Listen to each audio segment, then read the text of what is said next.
unamwepusha mbali mwanadamu na maudhi mbalimbali kutokana na madhambi. Ikiwa mtu amefunga, anafanya amali mbalimbali, kwa hiyo Mwenyezi Mungu Subhanahu wa Ta'ala ameweka ofa maalumu kwa ajili ya kumsamehe mja huyu ambaye anafanya mazuri ndani ya mwezi mtukufu wa Ramadhani.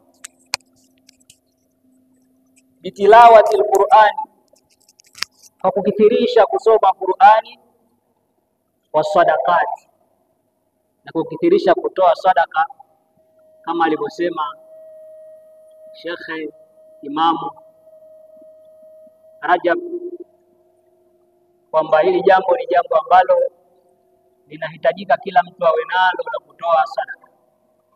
Ndugu zangu, darasa hizi zinatolewa,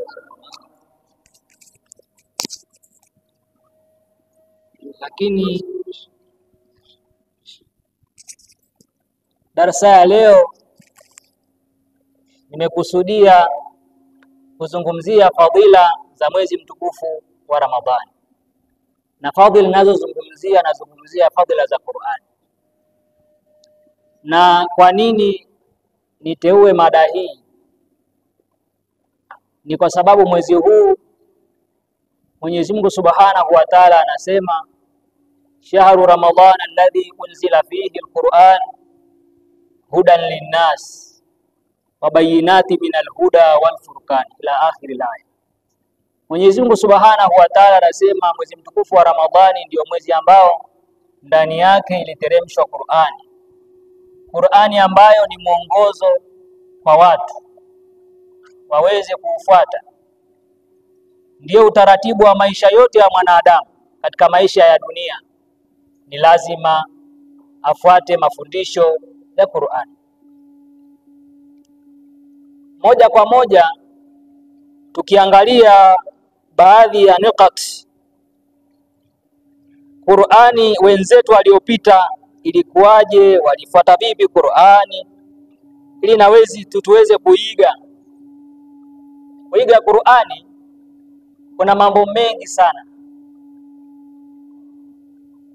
Imamu Shafi radhiyallahu anhu anasema, sisi inapoingia mwezi mtukufu wa Ramadhani tulikuwa tukiacha amali mbalimbali, ikiwemo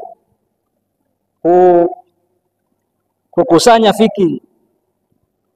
Wengine wakina Imam Malik namna hiyo, wakina Imamu Ahmad bin Hanbali hivyo, na Imamu Abu Hanifa walikuwa wakiachana na mambo ya fikihi wakirudi kwenye kusoma Qur'an, kwa sababu wasema mina amali almatluba, katika amali ambazo zinatakiwa kwa mja, kathratu tilawati alquran, ni kukithirisha ndani ya mwezi mtukufu huu, kukithirisha kusoma Qur'an. Ndiyo Imamu Shafi radhiyallahu anhu anasema, kana yakra'u fi Ramadhani 60 khitma. Imam Shafi kwa kuona fadhila za mwezi mtukufu wa Ramadhani, alikuwa yeye katika mwezi mtukufu wa Ramadhani akisoma khitma 60. Hebu fikiria, Qur'ani uhitimishe mara ngapi? Mara 60. Hivi nani mwanaume leo anaweza kusoma kwa siku moja uhitimishe hitima 60? Yupo? Imam Shafi radhiyallahu anhu yeye alikuwa amelifanya hilo. Na waweza kuuliza, ni kwa nini Imam Shafi anaweza kuhifadhi kiasi hicho? Alisoma somaji? Maana utafikiria kwamba hana kazi ya kufanya, maana yake yeye ni Qur'ani tu, tangia asubuhi mpaka jioni ni kusoma tu Qur'ani. Hata kama wewe fursa hiyo ukaipewa, hutaweza kuhitimisha hitima 60. Lakini Imam Shafi si kama wewe. Ndio siku moja Imam Shafi alishtakia kwa mwalimu wake anaitwa Wakii. Akasema, fashakautu ila Wakii su'u hifdhi fa arshadani ila tarki al-maasi. Siku moja mimi nilikuwa na hifadhi sana, lakini ikatoka. Nikamuuliza mwalimu wangu kwamba ni sababu gani Qur'ani ilikuwa na hifadhi na leo inachomoka? Kasema hebu angalia katika jambo gani ulilifanya mpaka hifadhi ikawa inatoka. Amesema siku moja nilitizama kwenye kuangalia kwangu mkatizama unyayo ya mwanamke, na hifadhi hapo hapo ikafanyaje? Qur'ani ikawa inachomoka. Sasa leo fikiria mimi na wewe tumehifadhi Qur'ani kiasi gani, na sababu zipi zinazopelekea sisi kutohifadhi Qur'ani? Tabaan, tukiangalia mbali na kuisoma Qur'ani kwa kuangalia, lakini angalau ujitahidi uhifadhi hata aya kadhaa. Iko hadithi Bwana Mtume Muhammad sallallahu alaihi wasallam anasema, atakayehifadhi alhaakumut takathur, ujira wake ni sawa sawa amesoma aya 1000. Aya ngapi? 1000. Ni hadithi ya Bwana Mtume Muhammad sallallahu alaihi wasallam. Sasa ule ujira maana yake uzito wa alhaakumut takathur, kwamba unapata ujira kiasi hicho.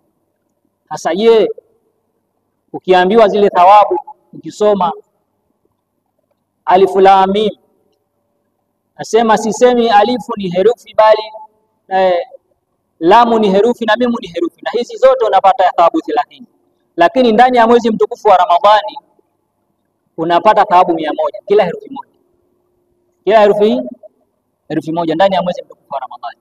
Maana yake ujira wake unaongezeka zaidi kushinda miezi mingine. Sasa Imam Shafi aliona miongoni mwa amali ambazo zinapendekeza hizi ni kusoma Qur'ani. Asema fayustahabu iktharu fi Ramadhani min tilawati alqur'ani li'annahu aslul ibadat. Inahitajika kukithirisha sana ndani ya mwezi mtukufu wa Ramadhani kusoma Qur'ani, kwa sababu asili zote za ibada ni Qur'ani. Maana yake wewe ukiswali kama hujasoma suratul Fatiha, swala haisi. Sasa kama kitu hicho unachoambiwa ukikifanya ndio ibada inasimama, maana yake ukikiacha ibada haiwezi ukaswali. Hasa na haiwezekani mtu akaswali bila kusoma suratul Fatiha. Mbali na sura nyingine ni sunna, lakini Qur'ani suratul Fatiha ukisoma basi ujue kwamba ndio ibada yako inakamilika. Kama sema kama kala Rasulullah sallallahu alayhi wasallam, kama alivyosema Bwana Mtume Muhammad sallallahu alayhi wasallam, afdalul ibadati ummati qira'atul Qur'an, ibada bora kwa umma wangu ni kusoma ni Qur'an. Ndio ibada kubwa katika ummati Muhammad sallallahu alayhi wasallam. Anasema anna qira'at al-Qur'ani afdal ibadati walau bighairi fahami al-maana, yani uisome Qur'ani hata kama hufahamu maana yake. Uisome Qur'ani hata kama hufahamu nini, ufahamu maana yake, soma tu. Kadhalik fayuthabu alayhi li'annahu muta'abbadun litilawatihi, mtu unapata ujira, unapata thawabu kwa kuisoma Qur'ani, ingawa ni miongoni mwa ibada kusoma Qur'ani. Wakati hukia anna al-imama Ahmad ibn Hanbal radiyallahu anhu ra'a rabbahu fil manami faqala ya rabbi ma afdalu ma yatakarrabu bihi al-mutakarribuna ilayka, qala bikalami ya Ahmad.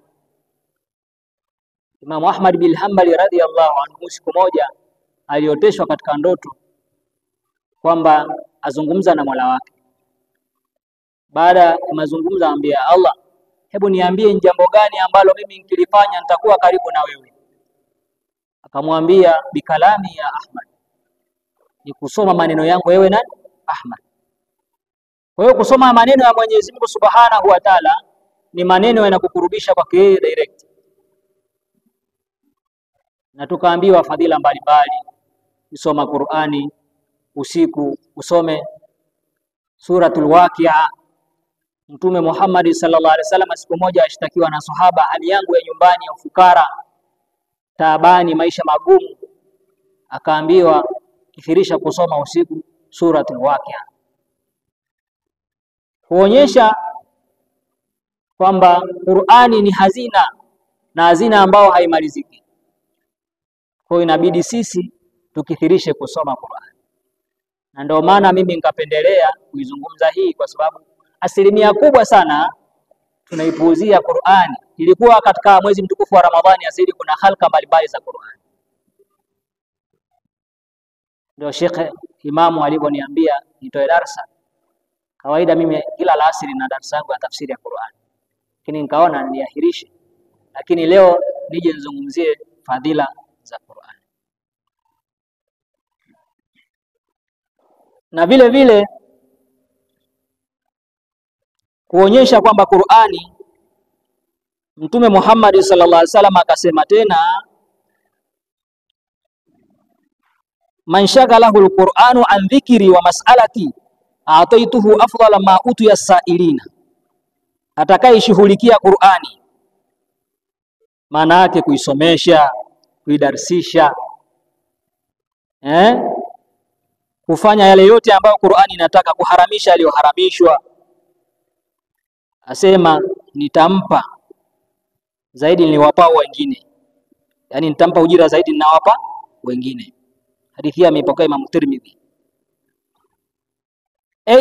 Man ishtaghala bil Qur'ani, yoyote atakayejishughulisha Qur'ani, akawa anaharamisha ya haramu, anahalalisha ya halali, basi huyu ana ujira mkubwa mbele ya Allah subhanahu wa ta'ala. Na hivi ndivyo inatakiwa ndugu zangu ndani ya mwezi mtukufu wa Ramadhani. Qur'ani sisi ifikie wakati, kila wakati katika nyumba zetu, majumba ya ibada kama haya, tupange halqa za Qur'ani.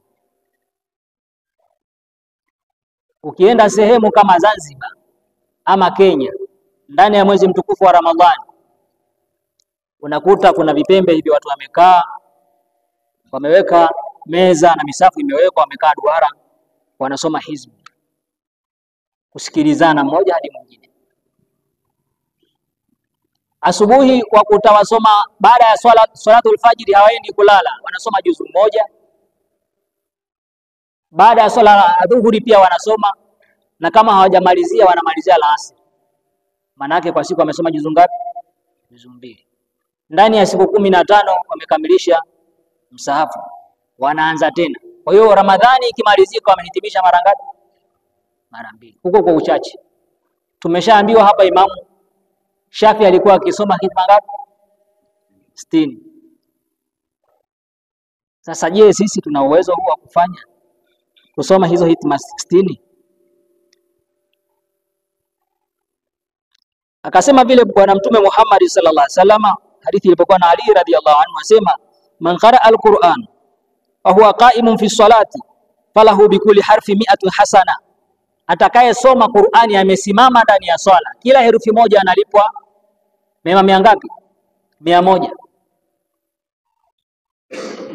Wa man qara wa huwa jalisun fi salati falahu bikulli harfin 50 hasana, atakaye soma Qur'ani amekaa chini, yuko kwenye ibada ya swala, analipwa mema ngapi? Herufi moja alipwa ngapi? 50. Wa man qara fi salati wa man qara khariju salati, atakayesoma nje ya swala na hali ya kuwa ana udhu, fa 25 hasana, ana mema 20 ngapi? 5. Wa man qara ala ghairi udhu'i fa 10 hasanati, utakayeisoma Qur'ani huna udhu, umehifadhi, maana si kushika, umehifadhi Qur'ani ukasoma huna udhu, wapata mema mangapi? 10, ambao hii 10 sawa na ile miezi mingine. Miezi mingine ukisoma herufi moja apata ngapi? Apata 10. Lakini ndani ya mwezi mtukufu wa Ramadhani mtu asiye na udhu kusoma Qur'ani apata ngapi? 10. Tumeona ujira wa Qur'ani. Mwenyezi Mungu Subhanahu wa Ta'ala kwa fadhila ya mwezi huu ndio ameweka kiwango hicho. Asema vile vile bwana Mtume Muhammad sallallahu alaihi wasallam, fi fadhili hamalati al-Qur'ani, katika fadhila za mtu aliyehifadhi Qur'ani. Hamilul Qur'ani hamilu rayat al-Islam, Aliyehifadhi Qur'ani amebeba bendera ya Uislamu. Mtu aliyehifadhi nini? Qur'ani amebeba bendera nini? Ya Uislamu. Man akramahu faqad akrama Allah, yoyote atakayemfanyia ikram mtu anihifadhi Qur'ani, Mwenyezi Mungu naye atamfanyia ikram, atamtukuza. Wa man ahanahu fa alayhi la'natullahi alayhi, atakayemdharau aliyehifadhi Qur'ani, laana za Mungu zinamshukia. Leo mara ngapi ndugu zangu watu wanawadharau mahafidhi al-Qur'ani, wanaonekana manake hawana kazi, hawana shughuli, eti wao kazi yao ni kuishughulikia tu Qur'ani. Lakini Mwenyezi Mungu Subhanahu wa Ta'ala mwenyewe asema atakayemdharau hamilul Qur'ani, Mwenyezi Mungu anafanyaje? Anamlaani. Leo pengine akionekana imamu amehifadhi Qur'ani, yeye kuswalisha tu, kutoa darasa tu, anaonekana ni mtu ambaye hana mipango, sio? Lakini Mwenyezi Mungu anamtambua kwamba huyu ana thamani. Kwa hiyo jambo la kwanza sisi tunatakiwa tuwatukuze hamilul Qur'ani, mtu aliyehifadhi Qur'ani. Katika riwaya nyingine kwamba hafidhul Qur'ani hata kaburini haozi. Hamilul Qur'ani, tunaambiwa kawaida shahidi aliyekufa katika vita haozi, si ndio? Wala mtume hafanyaje? Haozi. Katika riwaya nyingine yasema wahamilul Qur'ani, aliyehifadhi Qur'ani pia haozi. Kuna wakati ilitokea nchi moja, ilitokea mafuriko kiasi ambacho makaburi yale yakafukuliwa. Yasemekana wale watu waliozikwa ambao walikuwa ni mahafidhul Qur'ani wamefufuliwa wako vile vile kama walivyozikwa, hawajaoza. Kama tuliowaambia wala shahidu bali wala nabii, mtume haozi wala shahidi. Sasa anasema katika riwaya wa hamilul Qur'ani. Sasa kuonyesha kwamba Qur'ani ukiitekelezea ya haki yake itakutukuza, na usipoifanyia pia itakudhalilisha. Mwenyezi Mungu wasema kwa hiki kitabu cha Qur'ani anawapandisha watu daraja na wengine anashusha daraja.